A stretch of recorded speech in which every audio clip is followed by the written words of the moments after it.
fédération professionnelle Bosta. Donc, vous pouvez passer à la slide suivante.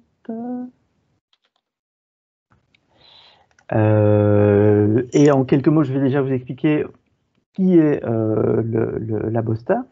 Comme je le disais, c'est une fédération professionnelle qui regroupe une grande partie des acteurs du marché d'articles de papeterie, de fournitures de bureau, d'écoles, cartes de vœux, hobbies, machines de bureau, etc.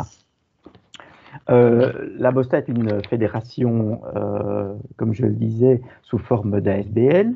Le conseil d'administration dont je fais partie est composé de 12 membres qui sont tous des bénévoles. Nous sommes donc des professionnels du secteur et nous essayons de mettre notre expertise non seulement à disposition, bien entendu, de tous nos fabricants et distributeurs, mais également aux utilisateurs de nos produits, qu'ils soient professionnels ou qu'ils soient particuliers. Donc je disais, la Bosta est une fédération professionnelle et nous sommes bénévoles. Le financement de la Bosta consiste principalement en deux. Vous pouvez passer à la slide suivante, Savina, pardon. Consiste principalement dans les cotisations de ses membres et dans l'organisation d'un salon professionnel, ce qui permet de faire fonctionner notre ASBL tout au long de l'année et de travailler sous forme de différents projets. Ces projets sont gérés par des commissions et le principal d'entre eux est cette commission Responsible Office dont je suis le responsable. Mais également, par exemple, nous participons à SOS Village d'enfants pour soutenir cette association-là également. Vous pouvez passer à la slide suivante, pardon, Savina. Voilà. Ici, j'essaye de vous expliquer en fait en 5 points la mission principale de la commission Responsible Office au sein de la Bosta. Nous voulons aider au départ les autorités à durabiliser, c'est un mot un peu bizarre, tous les achats et les fournitures de bureaux.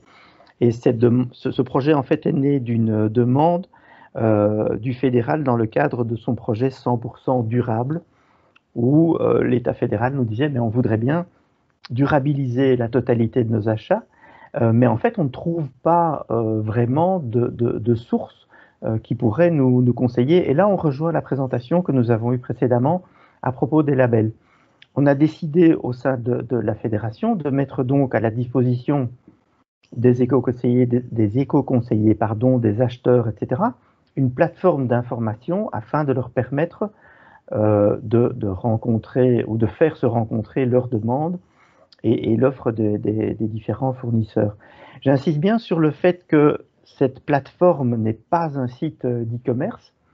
Et donc, quand on parle d'offres, c'est vraiment au sens large, c'est-à-dire les produits qui sont présentés sur le marché par des fabricants et des importateurs officiels. Pour nous, le point principal était la fiabilité de l'information. C'est pour ça, de nouveau, qu'on parle uniquement avec des fabricants et des importateurs officiels.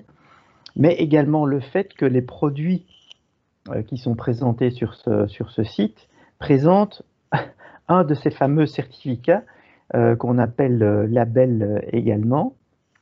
Et surtout, que ces produits, que ces certificats qu'ils présentent répondent et soient conformes à ce que j'appelle moi les fameux 3V, c'est-à-dire qu'ils soient véridiques, que les informations qu'ils donnent soient véridiques, que ces informations soient vérifiables, donc ça c'est dans le cadre justement de ces labels, et également que ces informations soient bien vérifiées. Comme on le disait tout à l'heure, enfin comme M. Renard le disait tout à l'heure, il y a énormément de faux labels ou de labels fermés qui s'apparentent plutôt à de l'éco-blanchiment, et c'est quelque chose que nous voulons absolument éviter. Je dirais que c'est un combat de tous les jours. Je vous donnerai comme simple exemple, sans vouloir paraphraser M. Renard et sa présentation, quand vous allez faire vos courses, jeter un coup d'œil dans un supermarché, Prenez un produit quel qu'il soit, et ce serait vraiment étonnant que vous ne trouviez pas là-dessus un logo quelconque, qui soit vert, qui reprenne un arbre, la mer ou n'importe quoi. Tout ça pour vous dire, ah bah oui, vous voyez, c'est un produit vert, mais en fait, où est en fait la possibilité de vérifier les informations qui sont déposées sur ce produit. Vous pouvez passer à la slide suivante, Salina. Ceci, ce sont les contacts et interlocuteurs dans les différents gouvernements. Il y a notamment l'Institut fédéral pour le développement durable, la communauté, le gouvernement flamand, le gouvernement de la région wallonne, l'Union des villes et des communes et leurs équivalents du côté néerlandophone.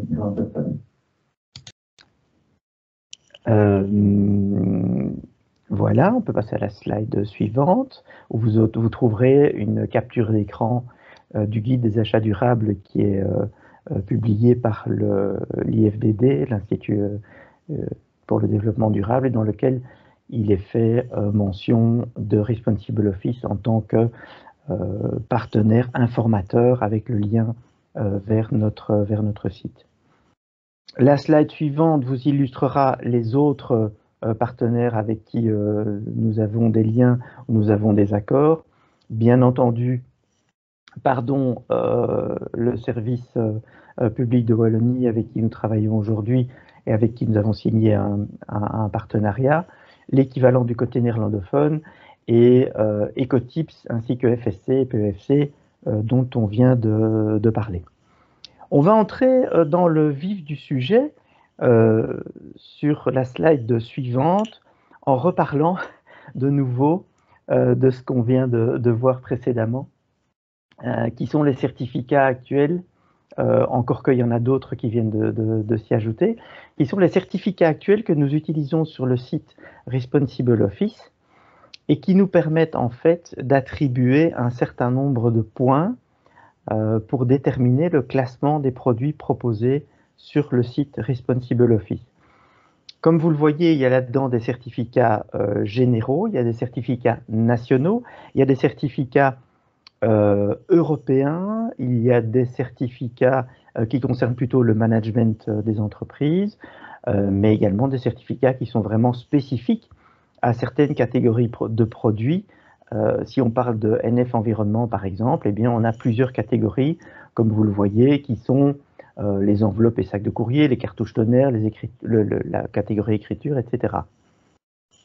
Donc, ça, c'est vraiment ce qui nous permet de travailler et de présenter à tous les utilisateurs du site Responsible Office une liste qui n'est pas figée. On peut très bien non seulement ajouter des certificats sur cette liste ou des labels. Nous utilisons le terme certificat et pas label, bon, c'est exactement la même chose. Mais on a également été amené à sortir, à barrer des labels qui étaient utilisés précédemment sur le site Responsible Office. Comment est-ce que ça se passe? Nous avons en fait au sein de la commission un processus d'acceptation. On travaille avec nos partenaires et nos amis du gouvernement fédéral, à qui on va dans un tout premier temps demander, tiens, est-ce que c'est un certificat que vous approuvez dans l'utilisation de nos types de produits? Une fois que eux nous ont donné leur feu vert, à ce moment-là, nous allons nous analyser également de notre côté et en consensus, on va adapter ou rejeter le certificat selon qu'il est ouvert, fermé, selon qu'il est, comment dirais-je, purement de l'éco-blanchiment. Vous seriez étonné du nombre de certificats que nous recevons et qui s'apparentent vraiment à de l'éco-blanchiment et strictement rien d'autre, ou bien s'il apporte réellement quelque chose dans le cadre de la recherche de produits durables et circulaires. De même, si l'on passe à la slide suivante, Savina, merci. De même, vous allez trouver sur notre site les fabricants actuels avec lesquels nous travaillons. Ces fabricants sont listés sur le site sur lequel on va pouvoir aller tout à l'heure, Ces fabricants sont listés sur le site parce qu'ils illustrent leurs produits et également pour avoir une référence qui permettra, comme je le disais tout à l'heure, d'obtenir une information vérifiée et bien entendu vérifiable. Là aussi, cette liste n'est pas figée, pardon, et nous essayons tous les jours, par l'intermédiaire de la secrétaire générale, de rechercher de nouveaux fabricants qui illustreraient ou qui présenteraient des produits qui ne sont pas encore présents sur le site Responsible Office et qui font partie de l'utilisation dans un bureau, dans une école, donc dans une utilisation journalière. Pardon. On peut peut-être essayer d'aller sur le site, Savina, pour illustrer, parce que je pense que c'est ça qui est le plus simple et le mieux à voir pour tout le monde. Il faudra peut-être partager une autre fenêtre. Voilà. Parfait, merci. Alors, la première chose que je vais vous demander, Savina, c'est d'aller cliquer sur la langue à droite du petit arbre en papier. Et c'est la première chose que tout le monde fera. Vous avez 3 choix de langue. Vous avez l'anglais, le français et le... Juste à gauche. Vous cliquez sur EN, oui, et vous avez un menu déroulant. Voilà, et vous avez le français qui apparaît. Bien entendu, comme sur tous les sites, vous avez toute une série de liens directs, qui vous permettent de retrouver les produits, les fabricants, savoir comment ça fonctionne, et les autres choses qu'on trouve habituellement sur les sites.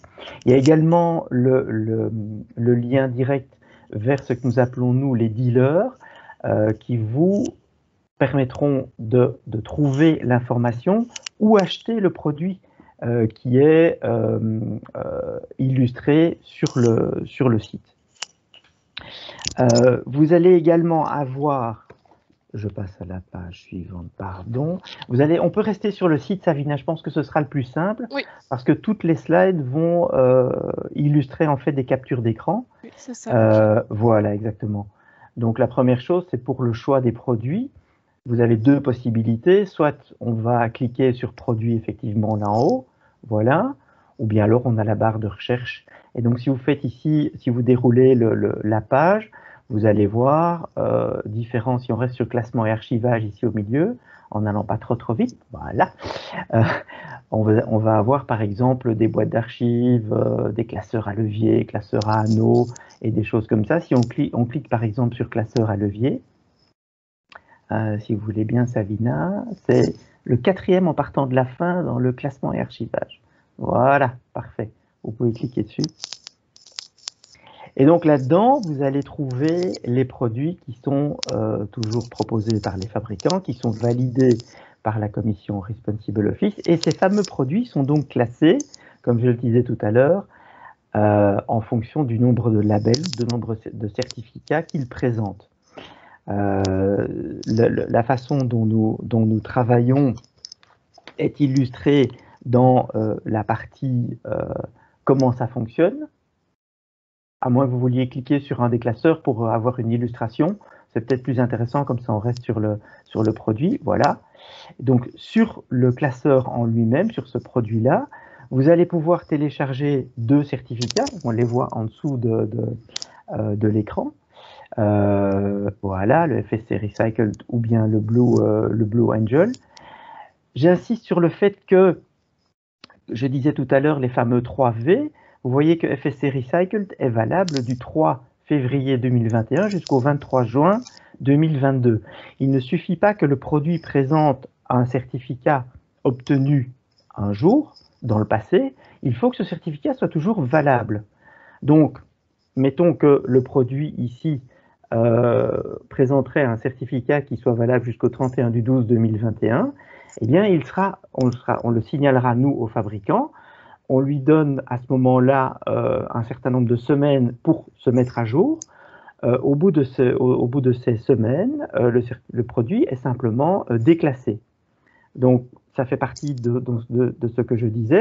Le produit est vérifié, d'accord, mais est-il toujours vérifiable? Donc ça, c'est quelque chose qui est absolument important. Je vois qu'il y a une question aussi dans le chat qui dit: Oui. «Cela fait maintenant quelques années que ce site existe et que je constate que dans certaines catégories, il n'y a toujours pas de produits représentés. Or, des labels existent pour certains d'entre eux. Pouvez-vous expliquer pourquoi cette base de données ne reprend pas plus de produits alors qu'ils existent?» Alors, il faut faire la distinction entre le label existant et le produit existant. Je le disais tout à l'heure, nous recherchons tous les jours de nouveaux fabricants proposant des produits qui répondent aux critères de sélection pour figurer sur le site Responsible Office et qui présentent donc des labels. Les fabricants ne s'inscrivent pas sur le site de manière totalement gratuite. Ça a un coût. Je le disais tout à l'heure, nous sommes une association sans but lucratif et chacune de nos activités, chacun de nos projets ne peut pas se permettre de perdre de l'argent, bien sûr, mais en même temps a un coût. Comment dirais-je, le simple fait d'héberger un site, le simple fait de garder ce type d'hébergement à jour coûte énormément d'argent et nous demandons donc aux fabricants une participation, 1, pour s'inscrire sur le site et 2, pour acheter en fait des points qui leur permettent d'intégrer les produits en question. Ce qui fait que c'est un combat de nouveau de tous les jours pour trouver des fabricants qui veulent investir dans les produits durables et qui veulent ou qui peuvent présenter des produits qui figurent dans les catégories que nous recensons. Donc c'est pas toujours facile, effectivement, d'avoir des produits pour toutes les catégories. J'espère que j'ai répondu à la question. Merci en tout cas pour la réponse. Et alors je voulais juste aller sur la partie comment ça fonctionne. Oui. Parce que ça, je pense que ça va intéresser j'allais dire oui, les auditeurs. Là, vous allez en fait retrouver ce que je viens de vous expliquer avec des théories un petit peu générales, comme par exemple séparer le bon grain de l'ivraie, c'est ce qu'on disait là tout de suite, quels sont les certificats valables, c'est également ce dont on parlait. Durabilité aux responsabilités sociétales des entreprises, on parlait de l'EMAS tout à l'heure pour le fait qu'il n'y a pas de critères objectifs à propos des masses. Nous considérons qu'EMAS est quelque chose qui est important dans la mesure où l'entreprise a une démarche envers la durabilité ou comment dirais-je, le fait que les produits soient recyclables ou pas. Et enfin, vous avez le fameux comment les produits sont-ils classifiés, si vous voulez bien descendre un petit peu, scroller vers le bas, Savina. Voilà, encore un petit peu, comme ça on voit en même temps la totalité des labels et les hyperliens. Donc ici, en fait, on vous dit, voilà, vous avez d'abord les certificats qui concernent, ou les labels qui concernent les entreprises ou l'usine où le produit est fabriqué. Si le produit présente un certificat ISO 9001, il aura 1 point. Si c'est un certificat EMAS, il aura 3 points, etc., etc. Ensuite, vous avez un nombre de certificats à 2 points pour lesquels vous avez systématiquement l'hyperlien, c'est pour ça que c'est souligné en vert, qui vous mène sur le site du label en question. Donc le produit pouvant présenter certificat reçoit à ce moment-là 2 points. Et enfin, il y a les labels que nous appelons européens ou supranationaux, l'écolabel européen, le TÜV Green Product et l'écomarque japonais, qui sont des labels qui sont attribués soit par des pays, soit par des régions, soit par la communauté européenne, et qui, dans ce cas-ci, ne concernent pas un type de produit ou un type de fabricant en direct. Donc, ce sont des certificats plus généraux. Le produit, dans ce cas-là, obtient 3 points. Et enfin, ce dont on parlait tout à l'heure, le fameux cradle to cradle, avec les différents stades de certificats C2C, donc le base, le bronze, l'argent, l'or et le platine. Et on disait tout à l'heure, oui, or et platine, ce sont bien entendu les deux plus importants. Et c'est ce qui explique que vous aurez des produits dans la même catégorie. Je rappelle que dans chaque catégorie, les produits sont classés en fonction du nombre de points obtenus. Et donc, dans la même catégorie, vous pourrez avoir un produit qui a 2 points, un autre qui en a 5 et un troisième qui en a 8 ou 9 ou 10. Donc ça, c'est vraiment le